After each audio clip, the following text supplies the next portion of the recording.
All right, creatures. I told you guys last week that Ring of Honor is going to take a hit in the quality of the shows because AEW have to film all their shows in one night for the next few weeks. So they did film after obviously Dynamite being live. They had Rampage, Collision, and also Ring of Honor as well. So what we see during this episode is we see that some of the matches were actually taped last week, and then some of the matches were taped last night. Obviously, last night they revealed this new stage that they have for Dynamite, so you can tell the difference between last night's show and the week before with the older set.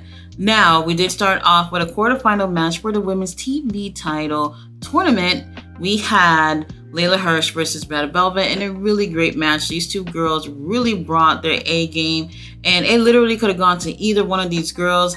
I kind of felt like lately they've been definitely favoring Layla Hirsch, but I really wanted to see something different and some more opportunities for Red Velvet. She does takes quite a bit of L's, but then we sprinkle in a couple of W's here and there, and I just wanted to see her get some more opportunities. And surprise, surprise, she actually ends up winning this match and advancing onto the finals, and she's going to be facing our queen, Aminata. And I cannot even believe whoever the hell came up with the brackets and the orders and things of how this whole thing was going to flow. I don't think they really put a lot of effort into thinking on how to book this thing. I really wish they did the tournament just like how we saw the Continental Classic. I think the ladies would have definitely would have had better opportunities going through that type of solid tournament. We would have gotten a chance to see them more. We would have gotten a chance to see them in more variations of matches with different girls that are on the tournament. And I think that would have been more favorable for them in the long run. However, Tony Khan or whoever it is over there are not thinking smart. So it's an eliminator tournament, and we got obviously going to be a clear winner after just two girls make it to the finals. Now, we do have Abaddon in action versus Judy Azul, and it's a squash, nothing special. We do have Mercedes Martinez who comes out, and she's watching Abaddon. Abaddon is keeping their eyes wide open watching Mercedes, even though Abaddon takes the win with the Black Dahlia. It doesn't really seem to faze her that Mercedes Martinez is there, but she's making sure that Mercedes is watching so that they can see that next time when they have their match for the quarterfinals, what she's going to be up against. And I actually can't wait to see Mercedes versus Abaddon. I think it's going to be a really interesting match. Now, we also have Lee Johnson versus John Cruz. Lee Johnson takes the win, and I'm just going to say it, for the millionth time, I'm bored with Lee Johnson. It looks like they're pushing him, perhaps, maybe, to go against Kyle Fletcher for the TV title at the Supercard of Honor pay-per-view. That's where I think that's where they're going with it. He's just getting this push that I feel like doesn't really make sense. If they're going to push him anyway, they need to bring a little bit more out of him. The personality department is absolutely lacking. Because he's in a ring with someone like John Cruz, who plays a heel character very, very well. That's able to help him look more of a baby face. However, if it wasn't for him being in the ring with a really strong heel character, I don't think he would actually be able to truly get over with the crowd, because there's no relatability. There is no, like I said, personality. There's nothing there for you to say, holy shit, that's Lee Johnson. Nothing. When I look at his moves, pretty basic to me. Nothing stands out yet. He needs standout finisher. He needs a different moveset. He needs a whole new, well, I was going to say he needs a whole new look, but he did have a new jacket on tonight. So there we go. Something new about Lee Johnson. I'm absolutely not impressed. I did enjoy John Cruz really playing with the crowd, really being this heel that obviously Lee Johnson needs to feed off of so that he can look like a better baby face. They need to do more with Lee Johnson. I'm kind of not sure if they're going to drop the title in terms of, for Kyle Fletcher. Now that Will Ospreay's over there, who knows? They might team up and go to the AEW tag tournament thing. Not sure. But if Lee Johnson is next in line for the TV title, I don't want it. I don't want it at all. Now, we also do have here Nyla Rose versus Erica Demia, and honestly, another fucking squash. Nothing to talk about here. Now, after this, we do have a 4-corner survival match. It's a tag teams. We had the Infantry, Jack Cartwheel teaming up with Gringo Loco. We had the Spanish Announce Project, obviously, in Helico Serpentico. And then we had the Workhorsemen. I wanted to see the Infantry take the win. This is a really great match. I did enjoy it. Jack Cartwheel is giving us Barbie gear or whatever. It was very interesting.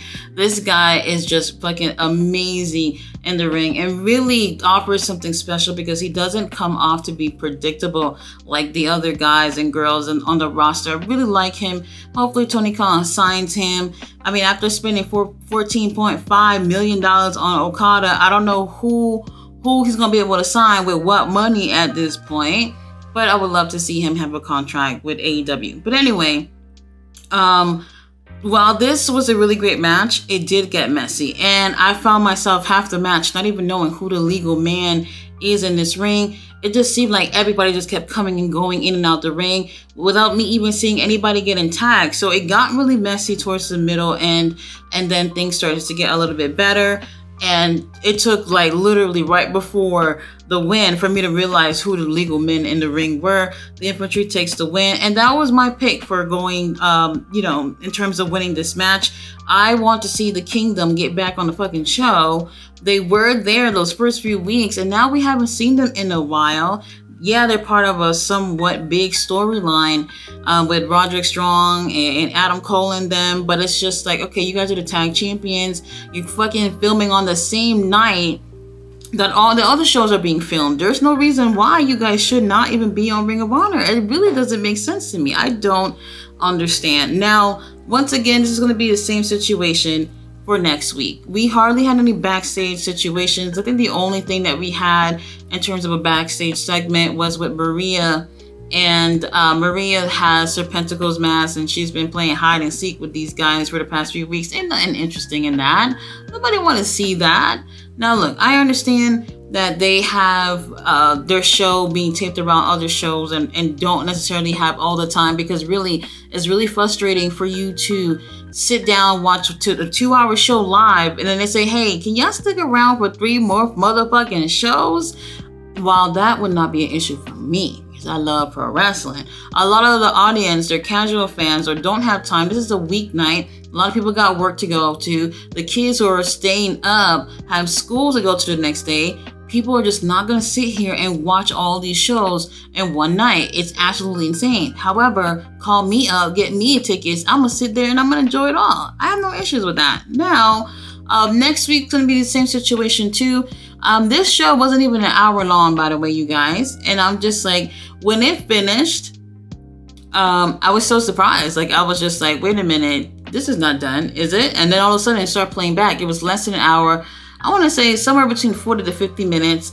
And it's like, this is unacceptable. Last week was slightly over an hour by a few minutes. And then this week it's like 10, 15 minutes under an hour. And people are paying for this, Tony Khan. Give us something. Give us a little bit more. Y'all have opportunities to film more segments in the back, something so that they can make these episodes a little bit longer so people can feel like they got their money's worth. And unfortunately, that I didn't feel like that at all tonight. Get it together, Tony Khan. People enjoy Ring of Honor.